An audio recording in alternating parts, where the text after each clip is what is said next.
Right, and I think we are live. So good morning, good afternoon, good evening, depending on where you're coming to us from in the world. My name is Zadrian Smith, and I'm an international fashion director coming to you from London. And today it's my pleasure to welcome you to Glamhive's first live digital style summit. I'm joined by two of my fellow celebrity stylists friends. I see Tara just joined us. So Tara's coming to us from Los Angeles. Hey Tara, how are you? Hi, how's it going? Good, how's LA? Oh, it's great. Sorry for my delay. I was jumping off my sustainability panels. I know So you ain't jumping from to the panel next to one. panel to panel. Well, Tara, I just want to give you a big shout out because you're one of the masterminds behind this entire summit. So thank you so much for bringing the community together. Because when you reached out to me to take part, I was like, yes, anything to speak to my friends, to talk to designers. It's great to kind of have these kind of platforms where we can connect and talk. So thank you for doing that, Stephanie. Thank you for joining. And then we also have Aimee. Aimee's coming to us from London. Hi, Aimee, how are you? Hi, everyone. So now as stylists, what's really important for us in our work is developing relationships with designers. And we're really lucky to have some amazing European designers joining us today. From London, we have Kikka, Cavenati, and Marco Capaldo of 16 Arlington. Hi, Kikka and Marco. And from Paris, we also have Mr. Olivier Theyskens, who is the designer of his namesake label. And in February, he was named the creative director of Azara Couture. Hi, Olivier, thank you for joining us. Hi, my pleasure. So we are a truly global panel. I think there's 3 time zones happening now. I think it's 11 in LA, 7 in London, and 8 in Paris.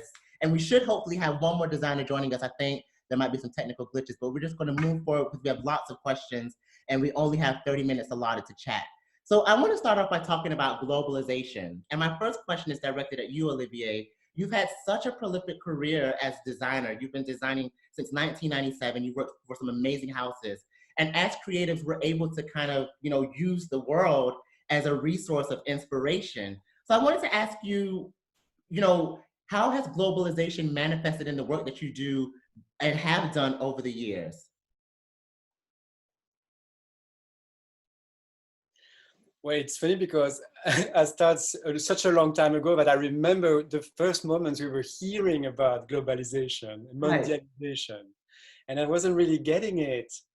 I think that growing up, I was reading too much Tintin, the Tintin, the Belgian thing where he travels in the countries and it's very like ethnical. And so thank God it all went global. I remember when, you would have like Parisian brand that would have like some weird licenses in faraway countries and no one would know about it and they would not give a shit about the bad product made there. So this just blowed away. Like today, everybody knows about everything we're doing. So, do you think that's a good thing? Do you think globalization has positively impacted your business? Because I love what you said. You said now everyone knows what you're doing. So what have been some of the pros and cons? And Kikka and Marco, you can jump in on this as well. What have been some of the pros and cons for your business with globalization being such a huge factor to consider now? It's hard to think only for your own business. I think for humanity, it is very important. It's true that when I travel, sometimes I'm a little bit sad to not find the total authenticity of a place because it got, influenced by the many things that comes from this world, from this side of the world or the other. So it's a bit strange because you have a little bit of a, zeitgeist about this moment when humanity was very, very different. But today, it's all about bringing all the characters of every individual together. And it's not just about a place in the world and another place in the world. It's more like every individual's different that are like considered. Right. I mean, what about you, Kikka and Marco? What do you guys think about globalization and how it's influenced your business at 16 Arlington? I think from a creative side point of view, it's really helped us to find inspiration. So it's crazy that nowadays we can travel anywhere and we can tap into different cultures and get so inspired by different people and how they engage with each other, communication, but also how they work. And we can find fabrics, we can find different skills that other people have developed. And I think that's That's what the really beauty of it. inspires us. 100%. I mean, our autumn winter collection that we just presented in February. Was it February? It's all a blur now. It was February. Was actually inspired by the late photographer Ren Hang, who was a Chinese photographer, and we actually happened to be in Berlin when there was a retrospective of his work. So being able to experience that in the flesh just gave us like another dimension. And I think that's the beauty of globalization. I also think being able to tap in, like you said, to certain skills that different countries possess. I mean, like India, the embroidery. This is a skill that it's not something that's just learned. It's something that's been passed down through generation, and it's almost like a part of their culture. And I think being in confinement now, we realize how much we rely on everybody to make the process so much more beautiful and so much richer. Right. From every stage, from the, from just sourcing materials and fabric and really bringing the mood together, but up until production, we rely on every single country because everybody has something to offer. Definitely. Right. Aimee and Tara, I wanted to ask you guys, and something that Kikka brought out was not being able to travel anymore. I know as stylists, you're kind of always hopping from city to city on press tours, doing red carpets. Now with the inability to travel, I want to talk about what support have you received from the community? I know the CFDA has been supporting. So Tara, you can kind of speak about it from the American perspective, and Aimee, you can speak about it from the European perspective. What support have you received now that you're not really physically able to do your job? Unfortunately, I think as freelancers, unfortunately, we got hit in the bum a little bit.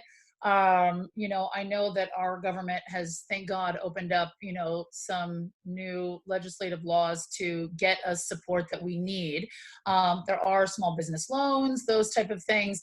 But unfortunately, the reality is we are a contact to contact business. And without the human contact, it's really, besides the fact of actually being a one-on-one thing, we're going in and out of showrooms, we're traveling, we're dealing with people. There's the merchandise element as well. So, obviously these goods that are coming in and out of our studios constantly are now essentially a possible threat as well. So I know that there have still been some publications that have been doing photo shoots at a much smaller scale level. But as far as, Hollywood in general, the red carpet scene, the, press conferences, they've shut down. I mean, I know that, there have been a few virtual press conferences, but all of our stars have been dressing themselves from their closet, which, obviously having just jumped off of the sustainability panel, we're sort of, it's a great thing. But for us, as far as a livelihood, we have had to pivot.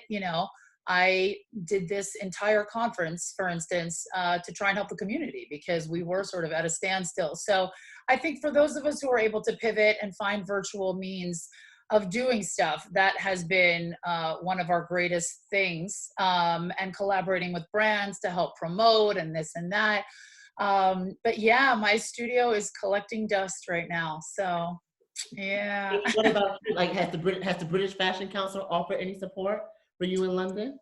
I mean, at this point, it's just a question of what the jobs are. There's just no jobs. It's not even a question of support. I think everybody's in this together, but unfortunately, until, life sort of starts picking back up and there's things to do, we're all supporting each other like this, but there's not much to do. So, yeah. Right. Thank you, Tara. Aimee, what's your experience been like in London? Well, in the last kind of week, I've started to get a few shoots in, which I was not expecting at all. And they've all been social distancing shoots, shooting through Zoom or FaceTime. I've been sending product to clients via factories rather than press items. So they're clean and fresh from the factory.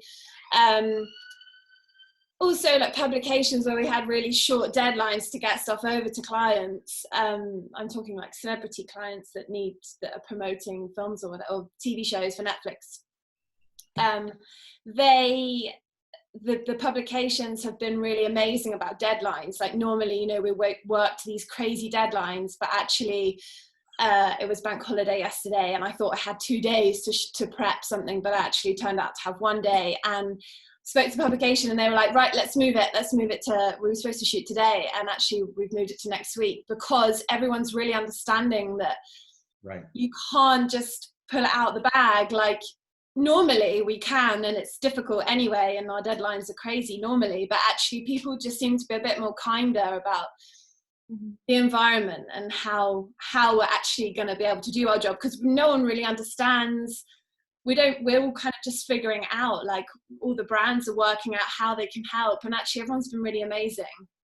So like you said, that some shoots have started to come in for you. So how does that work logistically? Because we're in isolation, we're not supposed to have human interaction. So how have you managed to orchestrate these shoots? And I know for the designers as well, you can chime in, because this is normally the period where you guys are having the collections that we saw in February and March being shot for advertising campaigns, shot for editorials. So how have you maneuvered around that? If Aimee, you want to start, we can pass it over to Olivier and Kikka and Marco as well. Yeah, I mean, I've had things sent directly to clients, so it's not coming via me. Some bits have come via me, and obviously I'm being really careful about how I handle the goods.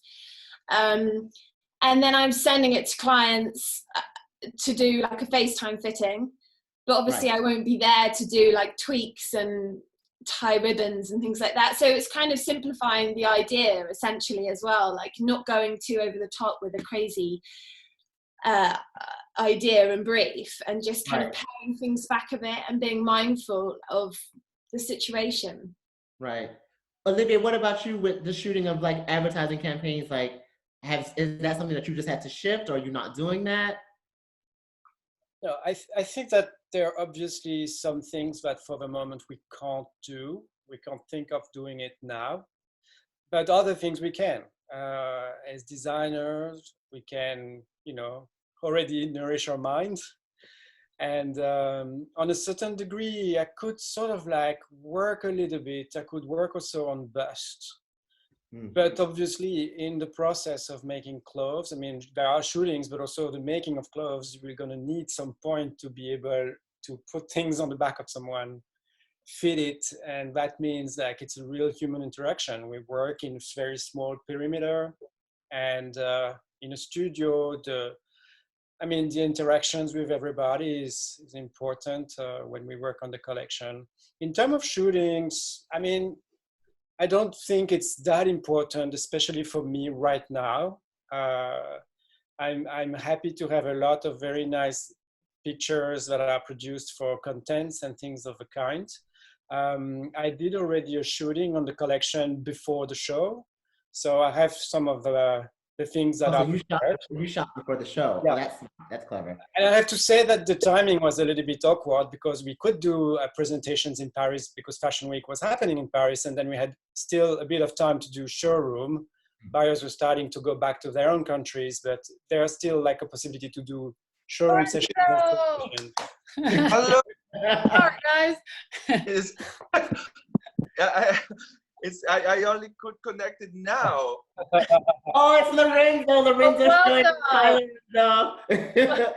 Just a quick introduction. So we have joining us now from Milan, we have Lorenzo Serafini. Thank you, Lorenzo, for joining us. Just to catch you up on where we are, we're talking, actually, Olivier was just telling us, obviously, thinking about the autumn-winter 20 collections, thinking about with those collections, right now is the time that you're normally shooting them for editorial campaigns, you're shooting them for advertising campaigns, so just figuring out how you've navigated around that. So Olivia, if you want to just kind of finish off where you were, and then we can toss the question over to Lorenzo and then Kikka and Marco. Yeah, I think that regarding shootings, obviously, you can produce shootings, but you need also the whole system behind to work and collect shootings and produce magazines and whatever. Like it's like a whole machine that is right now at a stand. They had already material produced before that they are seeing now through the edition of current magazines and what's out there.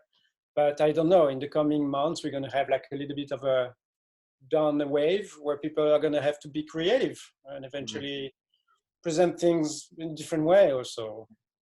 I mean, Kikka and Marco, did I see you guys modeling on your website? Have you started modeling the clothes? I saw that. You gotta do, right? We actually recently launched a campaign for the Italian and British National Health Service. It's amazing what they're doing. So we just wanted to create something inspirational to lift spirits, but also to raise some money. So it was actually, the inspiration was behind our Spring Summer 20 collection was Raffaella Carrà. I'm sure, Lorenzo, you're familiar with her. Very well. And it's this kind of Italian... the share of Italy. Exactly. She's this Italian superstar and she's a real mood lifter. So we decided to use her artwork on a t-shirt which said strength in Italian and donate the proceeds to both the Italian and UK healthcare system. So that was just like a little temporary campaign that we created in isolation. But it's amazing. You have to think outside the box and you have to work with what you've got. And as Olivier was saying, you do need people, and it really brings to light how important absolutely everybody in the team is, from, you know, the person that opens the studio in the morning to the photographer, to the makeup artist, to the stylist, to it's a team effort. And I'm so happy that in this situation that's coming to light, because I feel like everyone is going to be so much more appreciated for what they bring to the table. I think a lot of the time people think, oh, it's just that person doing this or that person doing that. In fact, as you said, it's a machine. It's something that you need. Everyone's a cog and everyone's bringing something to the table, which also goes back to your globalization thing. And, you know, I think it's just like a full circle. And the positive of this is that everything's kind of scaling back and becoming a lot more intimate. And I think we have to just look at the benefits. I really hope that, you know, now with missing, like you said, the missing cogs, I think when people do return back to work, I think a lot of people all the way down from the assistants to the top person will be much more appreciated, because when you really start to see how you depend on each person on your team to support and help build that vision and that dream. Yeah, it's definitely all a team effort. But as Aimee was saying, we don't really know where we stand at the moment. You know, we're trying to just navigate our way through. And but it's interesting that people are starting to think outside the box. And obviously, we've seen a lot of projects and different events shifting onto digital platforms instead. For example, in June now, we would have been going to Paris to sell the resort collection, but instead the British Fashion Council have set up an entire online digital platform where everybody can showcase their work and their new products. Oh, that's great. What is that platform that BFC has set up? Is it only for British designers? I believe so. It's basically going to be the London Fashion Week, but not as we knew it, instead onto a digital platform. So done digitally. Okay. I have actually like that in Milano at the moment. You do have, or you don't have that? We don't have. Has Milan what is it? You know, obviously Milan was hit really hard by COVID-19, and I remember being in Paris for the shows, and a lot of the editors didn't even come to the collections this season. So Lorenzo, has there been a support system from the government, the Italian government, to kind of support the creative sector there? We hope so. At the moment, till now, they all spent just words, but we didn't actually receive any concrete projects, anything that we can rely to. I think that is going to be something really, really creative, because actually every one of us will have to find his own way.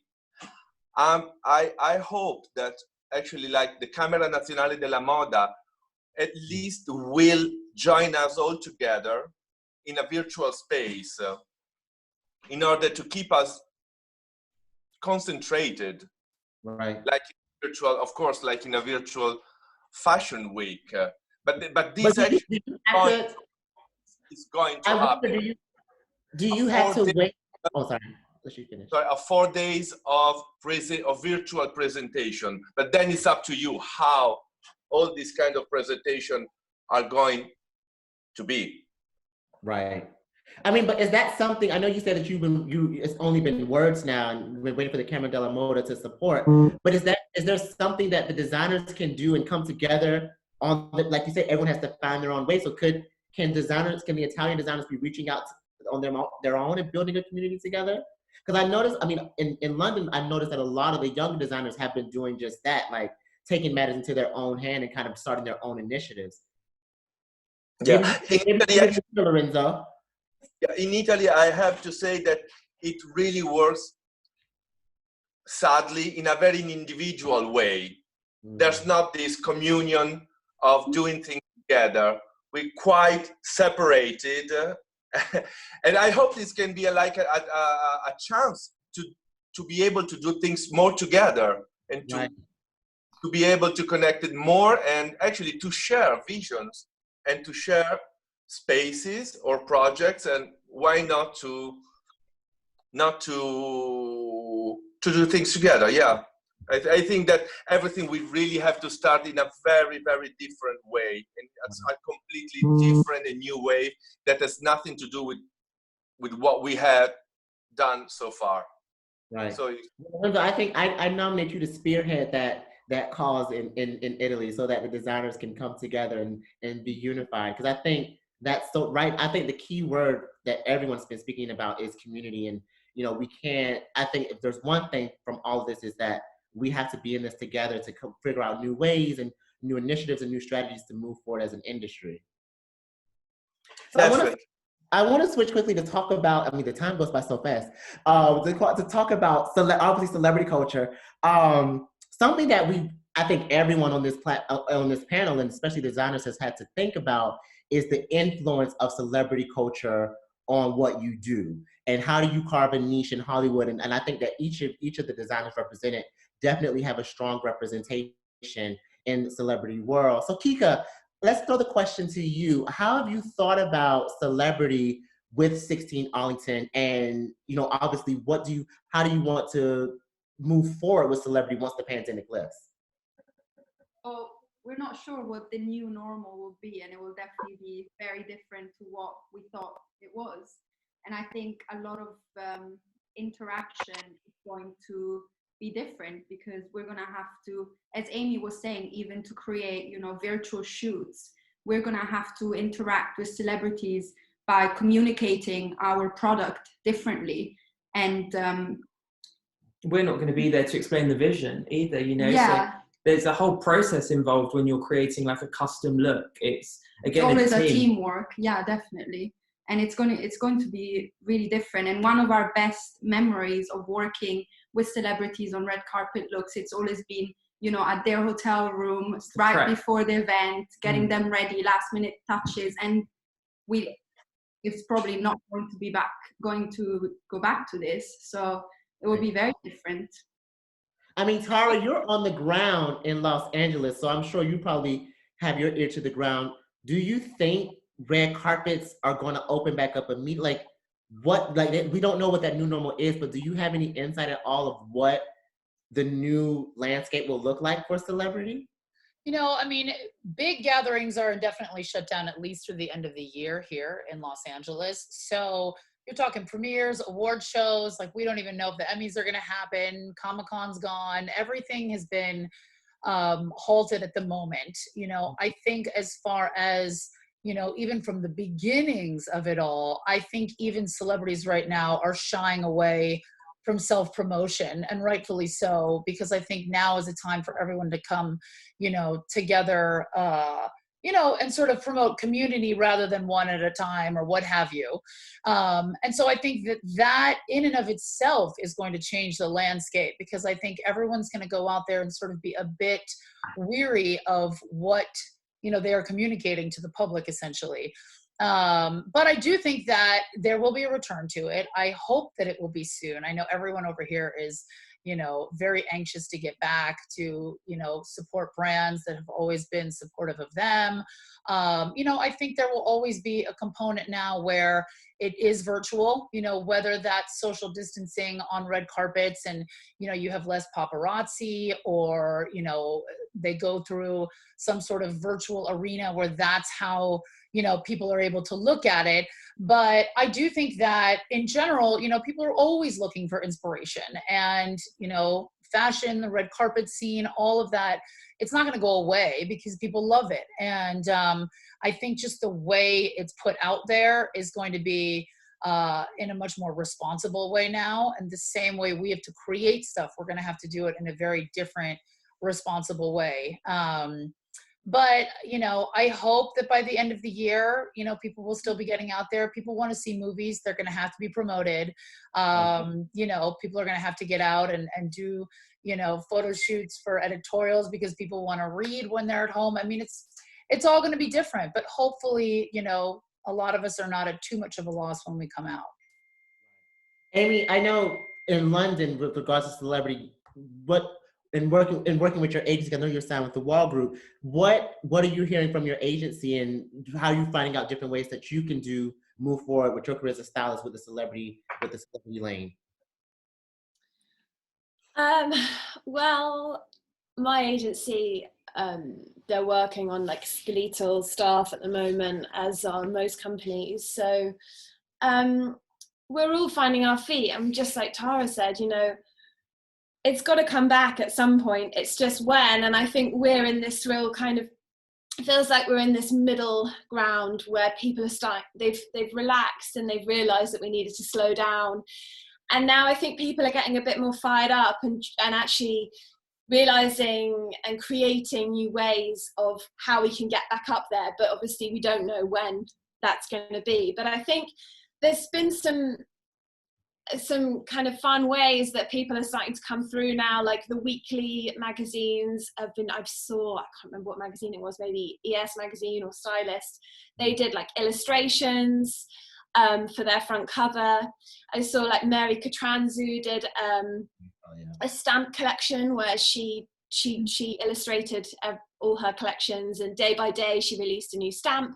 And like, I think people are starting to think outside the box, and our minds need to relax and have time to kind of get creative in another sphere, because we're so used to this kind of template, the format that we've all been working towards.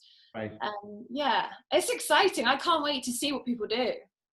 Well, no, I think it is exciting because, you know, in times of crises, you know, that's sometimes where we get some of the most interesting creative output, because everyone is forced, like we were saying, to think outside the box. Lorenzo, I wanted to ask you, you know, going back to what you said that, and I find it really interesting that you said that in Italy, there is this notion of designers working in isolation or working independently. So now that you've kind of been forced into this world of isolation, how have you been working with your creative team to develop new ideas and thinking about your collection? Yeah, actually, I discovered much more technology that I've never think I could, actually, because actually we work like, I think like all of us, like via Zoom, video calls, and of course with all my teams we are sharing. I mean, the iPhone became like the major tool, which is actually quite easy to exchange pictures, sketches, text, and doing video calls. So I mean, it's not hard to keep in contact with all your team. It's not hard at all. It's more hard to imagine to do fittings, which I'm not used to, I have to be honest. But I have really to say that it feels like very creative because it's brand new. It brings out your curiosity. Yeah, curiosity, right? And it makes you feel really, really like that you can try many new things, many things that you've never tried before. But at the same time, I really have to say that I already miss the human connection. Mm-hmm. And I think that fashion without the human connection really loses its magic. Yeah. I think that this kind of working I hope it's going only to be for a certain amount of time, and then we'll be able to go back to a more human connection. That's for sure. For sure, everything is gone, even when we will be able to go back to our routine, nothing's going to be the same again, for sure. The world is changing, so everything is going to be different, but still, I don't want to lose the human connection. That's the real flair of fashion. It's the it's really the magic of fashion. Is there anything from this current routine that you've had to redevelop for yourself in isolation that you'd like to carry over into your new routine once you do get back to the new normal? Well, I have to say that we gain a lot of time that we haven't had so much time before. So much time to draw, so much time actually to think more about the things that your ideas. Actually, this is also like, it's like going back to school when you were like working on your project when you were in school, that you had much more time than in reality, than in real life. And yeah, that's I hope that it's a part of the thing that I could bring back to the normal. Let me ask you this.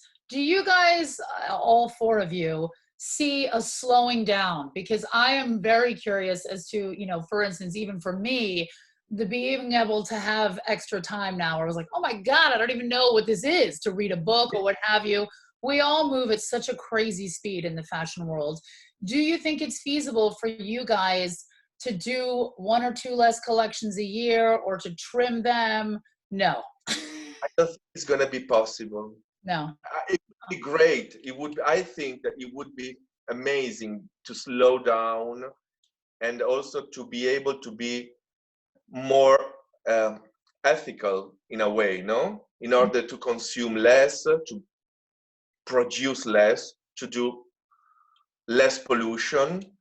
But at the same time, I'm wondering who's ready to gain back part of the business. No, not to give up. Sorry, to give up part of the big amount of money that the big groups can, because buying less it means that you have really to produce less, and it means less money. I mean, I think you've hit the nail on the head, and it needs to come from the bigger players in the industry. It's the super brands that dictate the format, and that almost everybody follows. But I think Kikka and I feel really strongly about people becoming more aware, more sustainable, buying less and investing in quality. I think there has been such an acceleration over the past, even 4 or 5 years, where there's this demand to constantly want newness.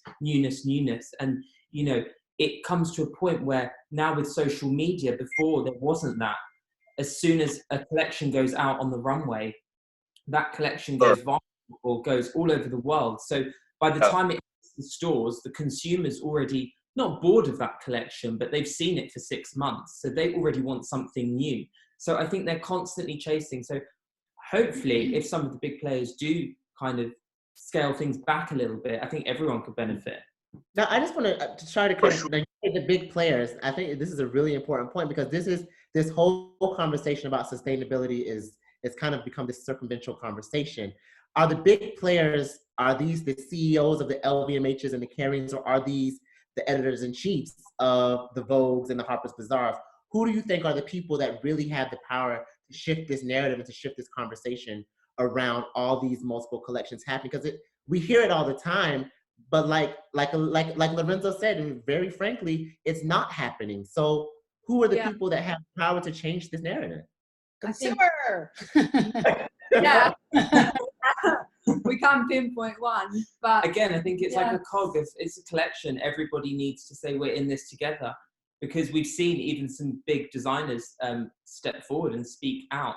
And it would have to be rechanging the traditional model as we knew it.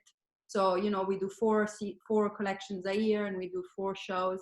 And I think maybe the shift that we will see is that customers will want more of a seasonless product. Mm-hmm. So they will buy into products that are more timeless and have more longevity, especially after a crisis like this where nobody really knows where they stand. So maybe that's the way that everything might slow down. Right. Really quickly, I can't believe we have 5 minutes left. So if there's any questions from our audience, please let me know now. Send in your questions, and we probably have time for 1 or 2 questions from anyone in the audience. But in the meantime, I just wanted to quickly jump to Olivier. Now, Olivier, you were just named the creative director of Azzaro. So we were all excited to see your collection at the couture shows in July. Obviously that won't be happening. So for you, like, that was almost like Christmas and then Christmas taken away. Like, how have you managed that, you know, the announcement of that and now also that kind of colliding with the COVID-19? Well, we've just started working together, and actually the confinement happened after 2 weeks that I was able to work together with the team, and we kept contact. So we're, as Lorenzo said, like, we're mailing, exchanging, sketching. We had the time to proceed to some of the steps.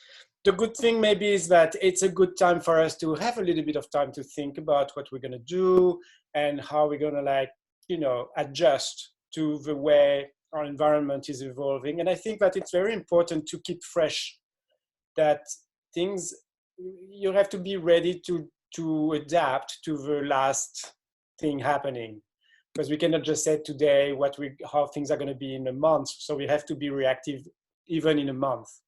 Right. And I have to say that I think it's also good to sort of like have this moment that is so special, that in a lifetime of people that are 95 years old of age have never seen this, you know, what's happening today is very special. So it's important for us to sort of like experience it, and we don't need to have a creative response to it immediately, but it might be a contribution to the creativity in the coming time, sort of like, so to speak. So I think it's interesting to experience it. Well, it's funny what you just said, because that it kind of connects perfectly. We have a question from one of the viewers. And this is actually a really interesting question, and it's for the designers. Do you guys, now that you have all this time, you have all this time, like you said, like Lorenzo said, to draw, to create, to sit back, to think, there actually is a lot of pressure on you now for your next collections to be amazing. Do you guys feel that pressure at all? And that actually, the question is, do you think the next collections will be more beautiful because the designer has more time to focus on the creative? Olivier is shaking his head, to focus on the creative. No, because designers are so good when they're pressurized, when they're under pressure of time. This is the thing. It's not because it's slow that everything is going to be better. And there are designers who have been producing the best work under pressure and under a conditioning of tons of collections to do. So it depends on each other. I think it's an industry, maybe today what people are, what is like shaking the mind of people is that it's an industry where you have a lot of difference between the companies. You have very big ones, very small ones, emerging ones, tailoring ones, you know, like, and all of these companies, they need their own way to process. And we cannot just put a rule that corresponds to everybody. Right. The same with designers. Designers are a bit like artists. They have their own way to do things and their own needs to be surrounded or to work alone, or to, everybody has its own way. So it's important to absorb and adapt. I mean, what about you, Lorenzo? Do you think that same question to you, now that you have the more time on your hands, do you think this will have an impact on the next collection we'll see from you? I agree with you, Olivier. I have to be honest that every one of us has his own sensibility, and we feel things in a very different way from one another. So it's good to have more time, that's for sure. But in a way, you have more time, but in producing at the end, you have more time to think about it, but you have much smaller time to be able to produce the garments, because actually, at least I'm talking for myself. In the factory, in the group that I'm working with, we are only working at half of the size of the people that we can use. So half the time to do this, almost not the same amount of clothes, because at least my collection is going to be reduced. It's going to be more focused, that's for sure. It's going to be a smaller collection, but still you have less people be able to sew the clothes. So actually, time is depending on from which side you are looking at time.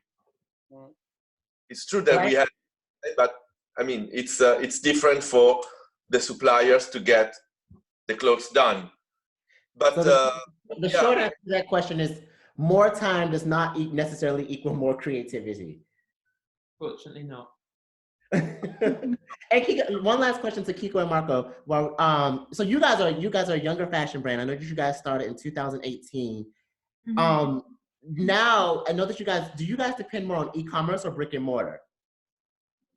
It's a combination. Yeah. I think we've been really lucky, being supported by an incredible network of retailers. But We've just recently actually launched our own e-commerce, but it's definitely interesting. it's a real mix. We're with people like Selfridges who are, but a lot of them have an online e-commerce platform. Obviously Net-a-Porter, but I know that they're running at a reduced capacity as well. It's had like a really big effect. And going back to time, we, as a young business, are so involved in absolutely everything. We're really jealous of all those people that have had extra time, because we're constantly trying to catch our breath. Yeah, it's been quite busy. In this period of time.